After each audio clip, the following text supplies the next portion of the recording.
kasi talaga, naranasan ko yung kung paano mag-discriminate ang magaganda. Pag maganda ka talaga, umamin na tayo. May advantage ka sa Pilipinas. Di ba? Totoo.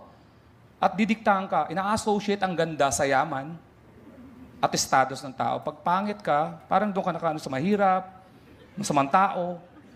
Totoo yan, di ba? Nakita niyo yung nag-viral sa Cebu? Shoplifter na magandang babae? Anong comment? Baka naman may problema lang siya.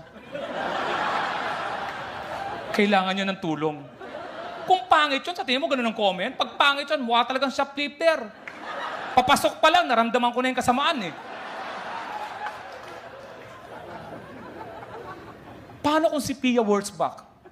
Di ba, yung usong-uso sa mga probinsya, di ba? May aswang dyan. May aswang dyan sa bahay kubo. Kuha ng mga sulo. Si Bat, lumabas ka dyan, aswang. Di ba? Pag sumilip, pangit. Si Bat, walang paliwanag. Tusok sa mukha. Pero kung si Pia Wurtzbach sisilip, bakit? Sandali lang mga kasama. Bigyan natin siya ng panahon magpaliwanag. Lahat ng tao pwedeng magbago. Ultimo na poposes, di ba? Pag maganda na poses, pangit.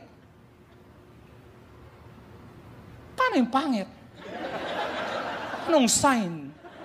Pagdating ng pare, lumabas ka dyan, Satanas! Father, hindi mo po siya napoposes. Ay, sure. Iya, pwedeng lutang-lutang para alam namin kung napasukan ka. Give us a sign naman, please.